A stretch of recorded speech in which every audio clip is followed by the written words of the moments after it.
नमस्कार दोस्तों। आइए आज सुनते हैं मालती जोशी जी की लिखी कहानी उधार की हंसी। तो कहानी शुरू करें दोस्तों। जैसे ही स्टोर से बाहर निकली उसका मन बैठने सा लगा। वैसे उदास होने का कोई कारण तो नहीं था। खरीदारी मन के लायक हो गई थी। उसके थैले में खूबसूरत शर्ट पीस था, वह लाला की दुकान में ही मिल गया था। नवीन पर रंग कितना खिलेगा यह सोच कर ही वह पुलकित हो गई थी। पर कपड़ों की उस रंग बिरंगी माया नगरी से बाहर निकलते ही यथार्थ उसके सामने मुंह चिढ़ाता सा खड़ा हो गया। इस कपड़े को लेकर उसे किन किन तूफानों से गुजरना होगा, इसका एहसास होते ही वह पछतावे में डूब गई। सच, इतना ताव नहीं खाना चाहिए था उसे। कहा सुनी तो घरों में होती ही रहती है। इस बार फिर जन्मदिन को लेकर चकचक हो गई थी।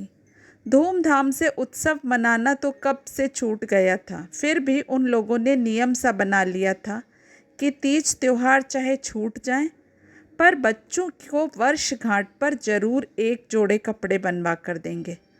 उसी बहाने कुछ बन जाता है। सुबह खाना लगाते हुए उसने दबी जबान से पति से कहा था, सुनो, अब नवीन बड़ा हो गया है, कॉलेज जाने लगा है, बराबरी वाले 4 लड़कों के बीच उठता बैठता है। इस बार उसे अपनी मर्जी का कपड़ा खरीदने दो। उसकी और हमारी पसंद अब मेल नहीं खाती। वे अच्छी तरह समझ गए थे कि रमा के मुंह से ये कौन बोल रहा है, इसलिए कुढ़ कर बोले, उसकी पसंद ही देखूंगा मैं या अपनी जेब भी देखूं। फिर नवीन को आवाज़ देकर बोले, शाम को तैयार रहना, दफ्तर से लौटने के बाद चलेंगे। नवीन थोड़ी देर तक असमंजस की मुद्रा में खड़ा रहा, फिर घुटी घुटी सी आवाज़ में बोला, लाला की दुकान पर अच्छा स्टॉक नहीं है। लेकिन बेटे, उधारी तो वहीं चलती है। नवीन इस बात पर मुंह लटकाकर बाहर चला गया तो वे भड़क उठे। देखो, अपने राजकुमार को समझा लो, या तो कॉलेज की पढ़ाई कर ले या कपड़े पहन ले। गरीब आदमी हूँ मैं, ये दोनों काम मेरे बस के नहीं हैं। बात वहीं समाप्त हो जाती तब भी गनीमत थी, पर पिता के जाते ही नवीन लौट आया था और बकने लगा था। पता नहीं कितने दिनों का संचित आक्रोश उसकी बातों में फूट निकला था। कुछ देर तक तो वह सब्र किए रही, पर जब सुन सुन कर कान पक गए तो उसने धीरे से कहा, जिद नहीं करते बेटा, इस समय पढ़ाई पर ध्यान देते हैं। पहनने ओढ़ने के लिए तो जिंदगी पड़ी है। पड़ोस के राजू को देखो, उसका तो कोई शौक कभी पूरा नहीं हो पाता, फिर भी पढ़ रहा है ना, अगले साल डिप्लोमा ले लेगा। नवीन जैसे एकदम फट पड़ा। बार बार उसकी तुलना क्यों करती हो मुझसे? क्या मैं भी उसकी तरह उतरन पुतरन पहन लूं? बाप नहीं होते पप्पू, वह चीखी और फिर सहम गई। क्या करने जा रही थी वह? इतने बड़े लड़के पर हाथ उठा रही थी। पर उसने भी तो कितनी भयानक बात कही थी, याद करके अब भी रोंगटे खड़े हो गए थे। वह खुद भी शायद बहुत शर्मिंदा था। जरा सा मुंह जुठार कर बाहर निकल गया था। उसके जाते ही रमा का रोष ममता में बदल गया था। सच तो है, पिता का साया सिर पर होते हुए भी बच्चे जरा जरा सी बात के लिए तरस जाएं, यह अच्छा लगता है क्या? आज वह उसके लिए खुद कपड़ा लेकर आएगी, बाद में चाहे उसे 100 बातें सुननी पड़े। हमेशा की तरह लाला ने खीसे निपोर कर स्वागत किया, कुशल क्षेम पूछी और कपड़ों के थान खोलने शुरू कर दिए। साथ ही मशीनी अंदाज में हरेक की गुणवत्ता पर कमेंट्री भी। वे ही पुराने रंग, बासी डिज़ाइन 20 बार देख चुकी है वह। पप्पू ठीक ही तो कहता है, लाला के पास ढंग का स्टॉक ही नहीं है। लाला जी, उन्हें बीच में रोक कर उसने पूछा, इससे अच्छे में का नहीं है? मेरा मतलब टेरिकॉट, पॉलिएस्टर, जाने क्या क्या तो नाम है। वैरायटी तो अपने यहाँ हर किस्म की मिलेगी बहन जी, पर ज़रा ऊंचे में मिलेगी। दिखाऊं? दिखाइए तो, बच्चे के लिए चाहिए। अपना पप्पू अब कॉलेज में पहुँच गया है ना, उसने सूचना दी। वात्सल्य के आवेग में उसे यह भी याद नहीं रहा कि नवीन को पप्पू नाम बिल्कुल पसंद नहीं है और घर में तो यह शब्द वर्जित ही हो चुका है। अपनी भारी भरकम काया को समेटते हुए लाला जी उठे और कुछ बंडल निकाल लाए। बड़े घाघ होते हैं ये लोग, उसने सोचा। ऊपर से सौजन्य बिखेरते रहेंगे, पर ग्राहक की औकात का खूब अंदाजा होता है उन्हें। उतनी ही मेहनत करेंगे। उधारी वालों को तो पता नहीं क्या समझते हैं। उसके सामने फिर कपड़ों का अंबार लग गया था। 25 रुपये मीटर से सब शुरू हो रहे थे। उसने किसी तरह मन पक्का किया। हल्के नीले रंग पर गहरे नीले रंग के फूलों का एक डिज़ाइन पसंद किया और खाते में 90 रुपये लिखवा कर उठाई। खुश हो जाएगा लड़का। किसी अच्छे दर्जी के यहाँ से सिलवाएगी इसे। हमेशा वाला दर्जी तो इसका सत्यानाश कर देगा। सिलाई कम लेता है तो क्या, काम भी तो उसी गत का करता है। बच्चा एक बार पहनकर खुश हो लेगा, तभी उसके पिताजी के कान में बात डालेगी। जानती है बहुत नाराज होंगे, पर इससे क्या, बच्चे का मन तो रह जाएगा। स्टॉप पर आकर देखा, बस एकदम तैयार खड़ी थी। उसने चैन की सांस ली और चढ़ गई। रोज की तरह ही वह ठसाठस भरी थी और उतनी सर्दी में भी उसे पसीना छूट गया था। कंडक्टर का कहीं पता न था। लोगों की बातों से मालूम हुआ कि ड्राइवर भी सीट पर नहीं है। इंजन घरघराता छोड़कर उतर गया है। भीड़ इतनी थी कि खुद उसे कुछ भी नज़र नहीं आ रहा था। सवारियों में अधिकतर लड़के ही थे, जो शायद कॉलेज से लौट रहे थे। इन कॉलेजों की भी अजीब माया है, जब देखो तब छुट्टी हो जाती है। पप्पू हर दिन घर लौटकर बताता है, आज जीटी हो गई। गुड़िया बेचारी कई दिन तक यही समझती रही कि अंग्रेजी में छुट्टी को जीटी बोलते हैं। और झूठ क्यों बोलूं, वह खुद भी तो बहुत अरसे तक ऐसा ही सोचती रही थी। उसने एक बार पूछा भी था, क्यों रे, ये रोज रोज तुम्हारी जीटी हो जाती है तो पढ़ाई कब होती है? पढ़ाई कोई कॉलेज में थोड़ी होती है, सब ट्यूशन से पढ़ते हैं। तुम भी सोच लो बेटे कुछ, नहीं तो साल बर्बाद हो जाएगा। उसने मन ही मन बजट को तोलते हुए कहा। 11वीं के लिए आखिरी 3 महीने ट्यूशन लगवाया था, तब घर डांवाडोल हो गया था। अपन क्या पढ़ेंगे माँ? नवीन ने सारी दुविधा समाप्त करते हुए कहा था। जानती हो, एक विषय के 100 रुपये लगते हैं। 100? उसकी आंखें फटी की फटी रह गईं। 100 तो सिर्फ पढ़ाने भर के होते हैं। नवीन ने माँ पर तरस खाते हुए कहा। 200 दें तो पेपर आउट हो जाता है। 250 वाले तो पास कराने का जिम्मा भी ले लेते हैं। यानी कि एकदम सौदेबाजी है, उसने अस्फुट स्वर में कहा और चुप हो गई।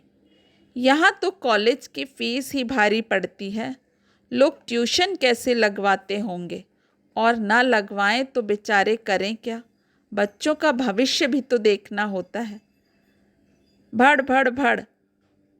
लड़के बेसब्री से बस को बुरी तरह पीट रहे थे।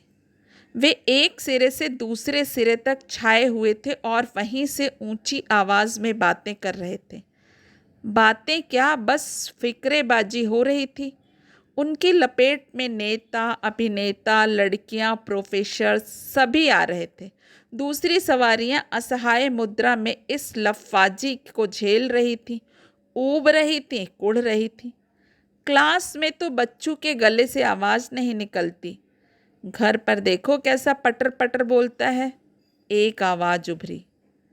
घर पर भी नहीं बोलेगा तो तुम गर्दन नहीं मरोड़ दोगे उसकी? गिन कर रखवा लेता है हर महीने, उसका भी लिहाज नहीं करेगा क्या? यह आवाज़ उसे जानी पहचानी सी लगी। उसने पंजों के बल उचक कर देखा, उसका अंदाज ठीक ही था। वह पड़ोस की मिसरानी काकी का राजू ही था। सभापति किसी शान से बोनट पर बैठा हुआ था। उसका सतरंगा स्वेटर अलग से ही चमक रहा था। राजू की शक्ल ना भी दिखाई देती तो भी वह उसे पहचान लेती। ऐसा स्वेटर हर कोई नहीं पहन सकता। वह कोई देसी स्वेटर थोड़े ही है। ठेठ इंग्लैंड से आया है। उसे डर हुआ राजू ने कहीं उसे देख न लिया हो। यहाँ नहीं भी देखा हो तो स्टॉप पर उतरते समय तो भेंट हो ही जाएगी। बेचारा लड़का संकोच में डूब जाएगा। यहाँ अपने हमउम्र दोस्तों के साथ हंस बोल रहा है, कुछ उल्टा सीधा मुंह से निकल ही जाता है, वह सामने पड़ जाएगी तो पानी पानी हो जाएगा। कंडक्टर दरवाजे में खड़े होकर सीटी बजाने को ही था कि वह भीड़ में से रास्ता बनाती हुई उतर गई। क्यों? उसने पूछा। कुछ नहीं, बहुत भीड़ है, अगली बस से आ जाएंगे। कंडक्टर ने एक कुटिल मुस्कान के साथ उसे टैक्सी करने की सलाह दी और जोर से सीटी मार दी। बस मंथर गति से चल पड़ी और रमा उसे ललचाई दृष्टि से देखती रही। दूसरी बस अब पता नहीं कब आएगी, उसने थके मन से कहा और वहीं पत्थर की बेंच पर बैठकर सुस्ताने लगी। बस की हड़बौंग के बाद सड़क का यह शोर कितना शांत लग रहा था।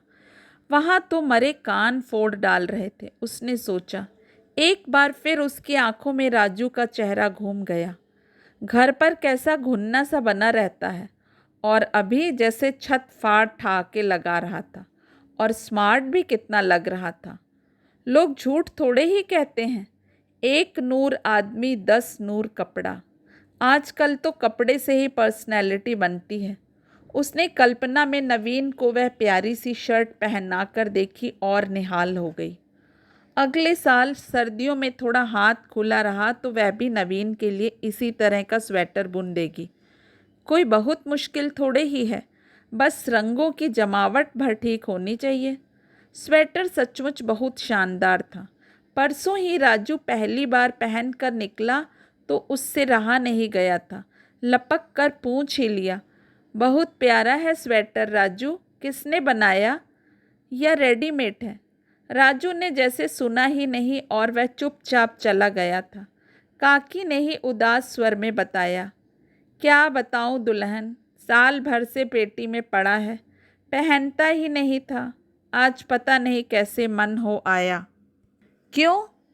कहता है किसी की उतरन नहीं पहनूंगा, बंगले से मिला है। और क्या, बहू जी के छोटे भाई विलायत में है ना, पर साल वे आए थे तो छोड़ गए थे। बहू जी ने ही कहा था कि राजू के लिए कुछ दे जाओ तो वे दे गए थे। बहुत ख्याल रखती हैं वे। अरे उन्हीं के आसरे तो पल रहे हैं हम लोग। ये जो इतना बड़ा हो गया है तो उन्हीं की जूठन खाकर हुआ है, पर पता नहीं क्यों सब भूल जाता है और ऊट पटांग बोलने लगता है। वो कुछ भी कहता रहे, मैं तो उनके एहसान भूल नहीं सकती। तुम ही बताओ, ये जो आज पढ़ रहा है तो क्या मेरी विसात थी? मेरे लिए तो वे दोनों भगवान हैं। और काकी ने सचमुच हाथ जोड़ लिए। वे ठीक कह रही थी। यह सचमुच मोहिते साहब का ही प्रताप था कि राजू पढ़ रहा था। काकी ने तो 11वीं के बाद ही हाथ टेक दिए थे, लेकिन उन्होंने ही जिद की। बोले, बच्चे ने दिन रात मेहनत की है, इतनी अच्छी डिवीज़न लाया है तो क्या घर में बैठने के लिए? उन्होंने ही दौड़ धूप करके उसे पॉलिटेक्निक में प्रवेश दिलवाया था। पढ़ाई का सारा खर्च एक तरह से वे ही उठा रहे थे। अपने करने का उन्हें कुछ गुमान हो कि ना हो, पर काकी तो बिना मोल बिक गई थी। उपकारों का यह सिलसिला बहुत पुराना था। राजू के पिता की मृत्यु के साथ ही शुरू हो गया था। उस समय मोहिते साहब के भी बच्चे छोटे छोटे थे। उनकी पत्नी को भी एक सहारे की ज़रूरत थी। एक बार छुट्टी से लौटते हुए वे गांव से काकी को ले आए और बंगले से लगे सर्वेंट क्वार्टर में टिका दिया। नौकरी करने ही आई थी काकी, पर उस घर में उन्हें हमेशा बड़े बूढ़े का सम्मान ही प्राप्त हुआ। राजू पर तो वे विशेष कृपावान थे। उसकी मेधावी बुद्धि को लक्ष्य कर उन्होंने पढ़ने के लिए प्रोत्साहन किया। उनके घर का बरामदा स्टडी रूम बन गया था। वहाँ मेज, कुर्सी, टेबल लैंप, हर चीज़ की व्यवस्था थी। जब मन होता वह वहाँ जाकर बैठ जाता। पर पता नहीं क्यों इधर 1-2 वर्षों से राजू बंगले से कतराने लगा था। उसको माँ का वहाँ काम करना भी खलने लगा है, पर मजबूरी है। और ये जो 2 कमरों का मकान है, इसी नौकरी की बदौलत तो है। जेठ देवरों की कृपा से साल भर में जो गांव से आ जाता है उसी के सहारे तो नहीं रहा जा सकता। एक ट्यूशन भी करता है राजू, पर उससे क्या होता है? फिर भी जब तब वह अपना क्षोभ प्रकट करता है। उम्र के बढ़ने के साथ उसमें नया बोध जागा है। क्या कहेंगे इसे, स्वाभिमान या कोरा दंभ?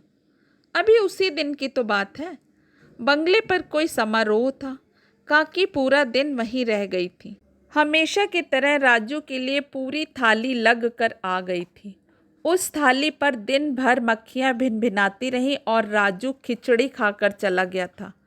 बहुत रोई थी काकी उस दिन। अन्न का श्राप बहुत बुरा होता है दुल्हन, कब इस लड़के को अक्ल आएगी, उन्होंने बिसूरते हुए कहा था। सच तो है, अपने ही रक्त मांस से पले ये बच्चे एकदम कैसे अजनबी बन जाते हैं। नवीन को ही देखो कितना बदल गया है। बाहर की चकाचौंध दुनिया में घूम कर आता है तो घर की हर चीज़ उसे बेढंगी लगने लगती है। परसी हुई थाली को देखकर रोज मुंह बना लेगा। वह हताश हो जाती हैं। सारे किए कराए पर पानी फिर जाता है। अब अपने लाडले के लिए वह रोज पूरी पकवान कहाँ से लाएं? नल से एक बाल्टी पानी लाना पड़े तो उसका मुंह फूल जाता है। आटा पिसवाना तो उसने जैसे छोड़ ही दिया है। गुड़िया ही बेचारी झोले में 5-5 किलो पिसा लाती है। पर 10-12 साल की लड़की को बार बार चक्की पर भेजना भी तो अच्छा नहीं लगता। एक आध दिन फिर उसके पिता से ही कहलवाना पड़ता है। काम तो कर देता है पर उस समय उसका चेहरा देखने लायक होता है। और तो और उसे अपने घर से भी चिढ़ होने लगी है। छोटा तो खैर है ही, पर उसके साथ ये सर्वेंट क्वार्टर क्यों जुड़ा है, दोस्तों को बताने में भी शर्म आती है। अब रमा उसे कैसे बताए कि इस महानगर में सिर छुपाने की ये जगह मिल गई है, यही गनीमत है। 7-8 साल से रहते हैं वे लोग। काकी का भला सा पड़ोस है, फिर भी निश्चिंत कहाँ हो पाते हैं। गर्मियों में जब भी तबादलों का दौर शुरू होता है उनका दिल डूबने लगता है। कहीं कपूर साहब का ट्रांसफ़र हो गया तो 150 रुपये माहवार में अब इतना बड़ा घर कहाँ मिलेगा। कमरे 2 ही हैं तो क्या हुआ, आसपास खुली जगह कितनी है। पी दूर से आती हुई बस ने उसका ध्यान आकृष्ट किया और वह पर्स झोला संभालती उठ खड़ी हुई। बस यह भी भरी हुई आई थी पर काफ़ी लोग उतर गए थे, इसलिए उसे बैठने की भी जगह मिल गई थी। अपनी सीट पर इत्मीनान से बैठने के बाद इसने इधर उधर देखा। इनमें भी लड़के ठुसे हुए थे। उनमें से अधिकांश खड़े हुए थे और अपने बेलौस अंदाज में हंस रहे थे, आवाज़ें कस रहे थे। कई बार सिगरेट के धुएं का भभका उसके नथुनों से टकराया, पर उसे गुस्सा नहीं आया। पता नहीं क्यों उसे लगा कि यह हंसी एकदम खोखली है। ये फक्कड़पन, अक्खड़ अंदाज भीतर के खालीपन को भरने का बहाना भर है। वह बैठे बैठे सबका निरीक्षण करती रही। कल्पना की आंखों से उनका जीवन पढ़ती रही। ये नीली पैंट वाला ज़रूर बॉल पेन के लिए बहन से झगड़ कर आया है। धारीदार कमीज़ वाले को जाते ही कैरोसिन की लाइन में लगना है, तभी तो मुंह बना रहा है। सफ़ेद स्वेटर वाला जानता है कि गैस ख़त्म हो गई है, अब 2-3 दिन सिर्फ दाल भात पर गुजर करनी होगी। और ये कोट तो मुन्ना बड़े भाई का लग रहा है। और तुम्हारी ये पैंट दीदी छुप कर दे गई थी ना, जीजा जी की है, उल्टवा कर बनवाई है। और श्रीमान जी, आज सुबह पापा से झड़प हो गई थी ना, फीस के पैसे ही तो मांग रहे थे तुम। पर पापा लोगों को भी ताव जल्दी आ जाता है। ज़रा इनसे सीखो, पीले पुलोवर वाले से, कि मम्मी से सिनेमा के पैसे कैसे झटके जाते हैं, कैसे मस्का लगाया जाता है। मरे यूं ही दांत काढ़े जा रहे हैं। उसने चौंक कर देखा। उसके पास बैठी महिला इस वानर सेना को घूर रही थी और भुनभुना रही थी। हंसने दो बहन, उसने मृदुता से कहा। अपना क्या लेते हैं, वक्त का यही छोटा सा हिस्सा तो उनका अपना है। फिर तो वही हाय हाय करनी है। महंगाई की मार ने हम लोगों की हंसी तो छीन ही ली है, इन्हें तो मौज करने दो। क्या पता यह हंसी भी उनकी अपनी है या उधार की।